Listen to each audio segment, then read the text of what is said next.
Bonjour à tous, je suis Anne Sex, directrice du secteur nord d'ADEO, agence de Verdun et Briey.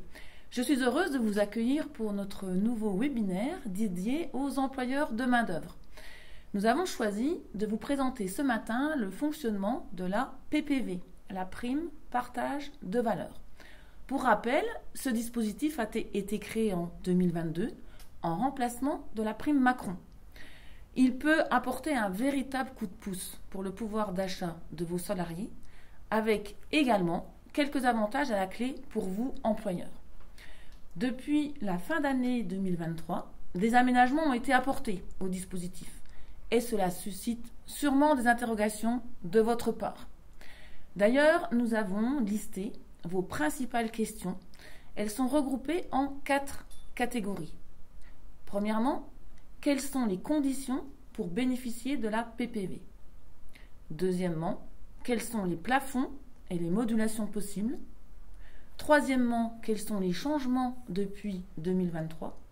Et pour terminer, que choisir entre accord d'intéressement, prime exceptionnelle et PPV? Je suis entourée de Manon Perrin, gestionnaire de paye à Belleville. Bonjour Manon. Bonjour. Et de Johan Bétis, qui est responsable du pôle social employeur. Bonjour Johan. Bonjour Anne. Ils répondront bien sûr à toutes vos questions à la fin de la présentation, puisque, comme d'habitude, vous avez un onglet questions qui est disponible en bas à droite de votre écran. N'hésitez pas à l'utiliser. Nous allons démarrer par le premier point de notre présentation. Les conditions d'accès à la PPV. Johan, peux-tu nous dire qui est éligible à la PPV et notamment est-ce que tous les salariés y ont accès? Avant toute chose, je rappelle que ce dispositif est facultatif et permet à l'entreprise de verser sous condition une prime exonérée de cotisations sociales. Tous les salariés sont éligibles à la prime, y compris les intérimaires. Les apprentis ayant la qualité de salarié sont également concernés. Néanmoins, pour bénéficier de la prime, le salarié doit être titulaire d'un contrat de travail à la date de versement de la prime ou à la date de décision unilatérale, et ce, en fonction du critère de présence retenu par l'entreprise. Manon, est-ce que la prime peut être versée à une partie seulement des salariés? Oui, c'est possible. C'est envisageable en fixant un plafond de rémunération. L'employeur peut ainsi choisir de ne verser la prime qu'aux salariés dont la rémunération est inférieure à un certain niveau. Attention, l'inverse n'est pas vrai. L'employeur ne peut pas verser une prime uniquement aux salariés ayant une rémunération élevée. Et est-ce que les dirigeants ont également droit à cette prime? Les dirigeants ne sont pas concernés par le dispositif, sauf s'ils ont un contrat de travail reconnu par France Travail, le nouveau nom de Pôle emploi, ce qui est très rarement le cas. Quel est le formalisme à respecter?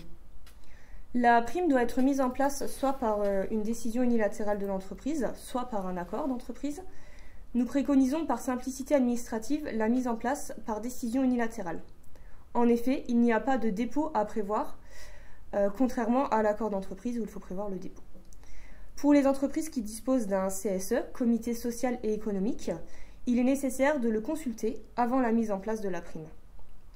L'accord ou la décision unilatérale doit prévoir le montant de la prime, la date à laquelle est apprécié le critère de présence dans l'entreprise, les critères de modulation retenus, la date et les modalités de versement de la prime, et enfin, si l'employeur a fixé un plafond de rémunération, ce plafond doit être mentionné dans la décision unilatérale. Johan, est-ce qu'on peut verser la PPV en plusieurs fois ou est-ce qu'on est limité à un seul versement par an? Alors l'entreprise la PPV peut être versée en une ou plusieurs fois, dans la limite d'une fois par trimestre, soit au maximum 4 fractions au cours de l'année civile. Si par exemple l'employeur décide de verser 2 000 €, il pourrait alors décider de fractionner le versement de la prime sur les mois de mars, juin, septembre et décembre. Les montants peuvent varier, il n'y a aucune obligation à ce que les montants de versement soient identiques. Et si l'employeur souhaite verser une PPV en plusieurs fois, est-ce qu'il devra également la verser à un salarié qui est sorti des effectifs en cours d'année? Alors dans le cas d'un versement en plusieurs fois, si le salarié quitte l'entreprise avant le versement de toutes les fractions, Le reliquat devra lui être versé au moment du solde de tout compte. Autre question, la décision unilatérale de l'employeur, Manon, peut-elle avoir une durée supérieure à 1 an? Oui, tout à fait. Cependant, nous préconisons très fortement de la limiter à 1 an, à l'année civile, en raison du manque de visibilité économique sur les années suivantes. Il est plus prudent de la négocier chaque année. Évidemment. Passons maintenant à la deuxième partie sur les plafonds et les modulations possibles. Pouvez-vous nous indiquer le montant maximal qui peut être versé dans le cadre de la PPV? Alors, l'employeur est libre de fixer le montant de la prime. Néanmoins, le plafond d'exonération est fixé à 3 000 €. Ce plafond peut être porté à 6 000 € pour les entreprises qui sont dotées d'un accord d'intéressement. Le montant de la prime, Manon, peut-il être différent entre les salariés? Oui, le montant peut être modulé en fonction de critères énumérés par la loi. Donc il s'agit du salaire, du niveau de classification, du temps de présence sur les 12 derniers mois. Il faut faire très attention parce que dans ce cadre, certaines absences ne peuvent pas réduire le montant de la prime, comme notamment le congé parental, le congé maternité ou le congé paternité. La durée du travail prévu au contrat et enfin l'ancienneté.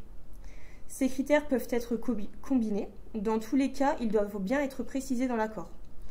Attention, les critères de modulation retenus ne doivent pas aboutir à des écarts de primes disproportionnés entre les salariés. Une prime peut être versée en plusieurs échéances.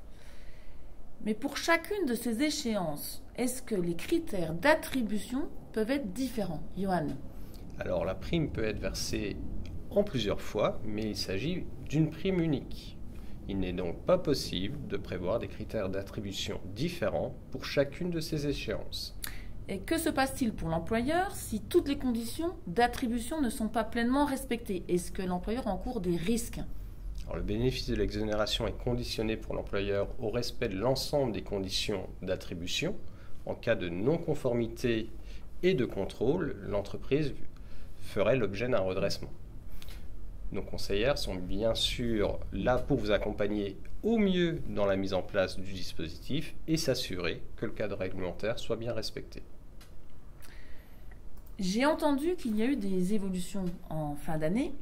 Manon, peux-tu m'en dire un peu plus? Effectivement, la loi de partage de la valeur du 29 novembre 2003 donne la possibilité, donc, dans un premier temps, de verser 2 PPV sur une même année civile, dans la limite bien sûr du plafond d'exonération de 3 ou 6 000 €, donc les 2 primes cumulées. Dans ce cadre, l'administration a précisé que l'attribution de 2 primes est possible, dans la limite d'un versement par trimestre. Il est donc exclu de verser au cours d'un même trimestre 2 primes issues de 2 actes différents. Donc par exemple, si vous avez établi un accord pour une prime partage de la valeur sur le premier semestre et que vous avez réalisé 2 versements, vous avez désormais la possibilité d'établir un deuxième accord pour une nouvelle prime sur le deuxième semestre, avec des critères d'attribution différents si vous le souhaitez. Attention, toutefois, cette deuxième prime devra être versée en 2 fois maximum pour respecter la règle des 4 versements maximum par an. Il était aussi prévu initialement donc un arrêt partiel des exonérations à partir de 2024. Finalement, les exonérations de CSG, RDS et d'impôt sur le revenu, donc pour les rémunérations inférieures à 3 SMIC, sont maintenues pour les années 2024, 2025 et 2026 pour les entreprises de moins de 50 salariés.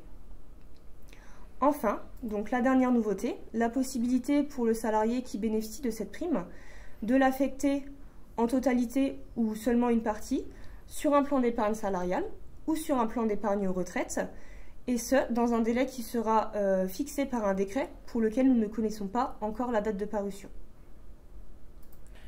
Du coup, en tant qu'employeur, si l'on veut mettre en place une rémunération complémentaire, est-ce qu'il vaut mieux miser sur une prime partage de valeur, sur une prime exceptionnelle ou sur de l'intéressement? Johan, qu'en penses-tu? Alors, tout dépend des priorités, des enjeux pour le chef d'entreprise. La prime exceptionnelle apporte plus de liberté quant à la fixation des critères d'attribution, mais elle est soumise à charge sociale, contrairement à la PPV. Quant à l'intéressement, ce dernier a le mérite de bénéficier au chef d'entreprise ainsi qu'au conjoint collaborateur ou au conjoint associé, contrairement à la PPV. Alors, quel principal conseil donnerais-tu à un employeur qui réfléchit à mettre en place des rémunérations complémentaires pour ses salariés? À mon sens, il ne faut pas opposer un dispositif à un autre. Il faut le réfléchir globalement en fonction des attendus. Il est intéressant notamment de pouvoir combiner la PPV et l'intéressement afin d'avoir un seuil d'exonération plus important. Nous pouvons voir que pour une prime partage de la valeur de 1 000 €, le net à percevoir est de 1 000 € pour le salarié, étant donné qu'il y a une exonération totale de charges sociales, de CSG et d'impôt sur le revenu, comparativement à la prime de 1 000 € soumise à charge, pour lesquelles vous auriez donc un coût total à supporter de 1 905 € pour un net à percevoir de 752 €. Le montant des cotisations patronales sont relativement élevés, on aboutit à 905 € compte tenu de l'impact sur la réduction générale de cotisations sociales. Enfin, l'intéressement de 1 000 €, le net perçu est de 866 € et vous avez donc de la CSG-RDS et de l'impôt sur le revenu.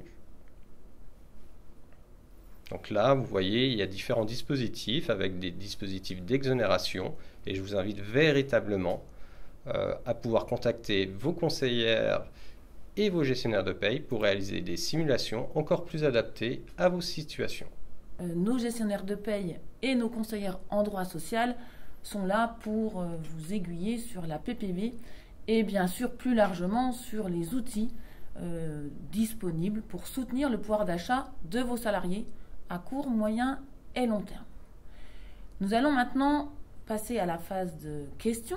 Donc je vous rappelle que vous pouvez toujours utiliser l'onglet questions en bas à droite de votre écran. Nous allons les consulter. Donc nous avons une première question. La DUE peut-elle prise a posteriori après que des versements soient déjà effectués? Alors, en principe, non. La DUE, dans le principe, doit déterminer effectivement le montant de la prime et le montant des versements. Voilà, ça doit être un acte préalable à tout versement. Merci pour cette réponse. Dans l'attente de nouvelles questions de votre part, je me permets d'en poser une. Comment cela se passe si l'employeur a plusieurs établissements? Est-ce qu'il peut réserver la prime aux salariés d'un établissement et pas aux autres?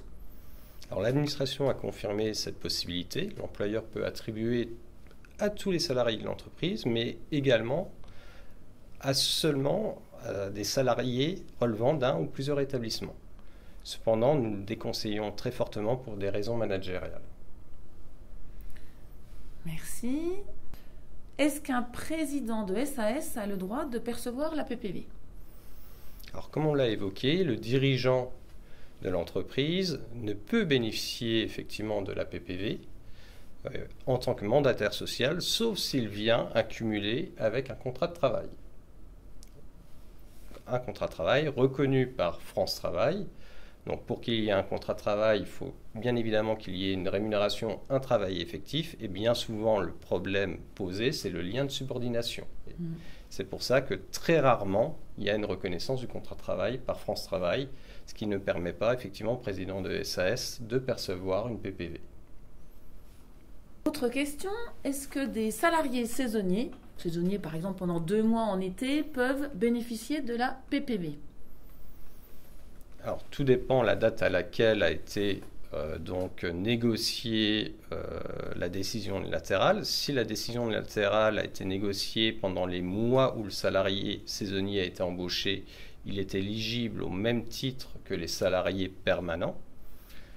Par contre, si la décision unilatérale a lieu après l'embauche des salariés, après la sortie des salariés, les salariés en question ne sont pas concernés, bien évidemment. Comment cela se passe pour les entreprises qui, d'une part, ont leurs propres salariés, mais qui font également à des salariés de groupements d'employeurs?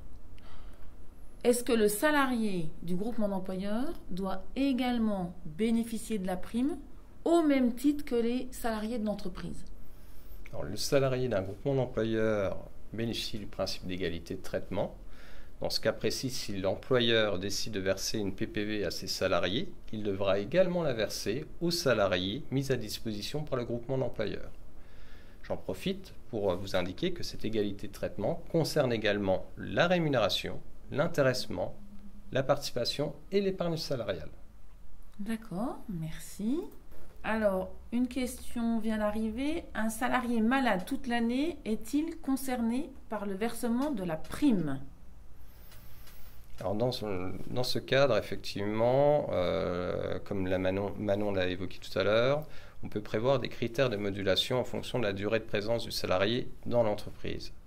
Pour autant, nous conseillons très fortement de prévoir systématiquement un minima à devoir verser.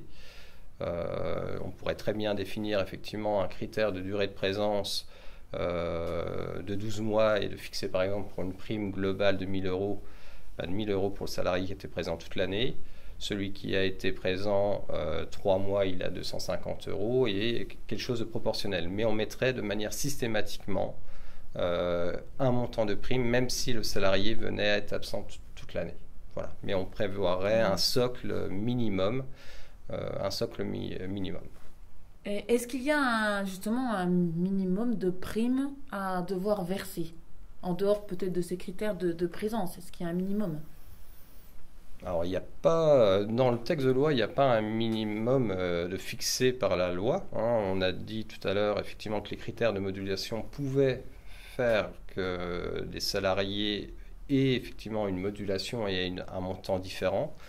Pour autant, effectivement, il y a cette notion du caractère qui ne doit pas être disproportionné. Donc, aujourd'hui, il n'y a pas de pourcentage identifié par la loi. Faut que ça soit jaugé effectivement en fonction des critères que vous souhaitez mettre en œuvre. Bien évidemment, si par exemple on fixe une prime en fonction du critère d'ancienneté, en disant les salariés qui ont plus de 10 ans d'ancienneté, ils ont 2 000 euros de prime, et les salariés qui ont moins de 10 ans ont que 50 euros de prime, ça a clairement été identifié. L'administration a précisé qu'il n'y aurait pas d'exonération sociale parce que là on a vraiment un caractère disproportionné du versement de prime. Est-on obligé de passer par vous pour établir la DUE? Allez. Alors, il n'y a aucune obligation de passer par nous. Il faut tout simplement, effectivement, rédiger une décision unilatérale, comme on l'a évoqué. C'est un caractère obligatoire pour pouvoir bénéficier des exonérations. C'est quelque chose qui est demandé en cas de contrôle. Donc, nous, on demande au moment de la production de la paye d'avoir cette décision latérale. Par contre, l'employeur a toute faculté de pouvoir la rédiger. Et là, nous, on est véritablement, effectivement, dans un rôle de conseil pour trouver la meilleure modulation possible. C'est tout l'intérêt, effectivement, de passer par nos services et de voir quels sont les meilleurs critères à mettre en œuvre et que la DU soit conforme à la réglementation. Pour autant, l'employeur qui décide de le faire par lui-même, il n'y a aucun souci. On aura besoin simplement de cette décision pour pouvoir la mettre sur le bulletin de paye. Donc pas d'obligation, mais c'est plutôt dans le cadre d'une optimisation. Tout à fait, clairement. D'accord. Bon, écoutez, je pense qu'on va pouvoir clôturer. Merci pour ces réponses très claires. Bon après-midi et puis à bientôt pour un nouveau webinaire.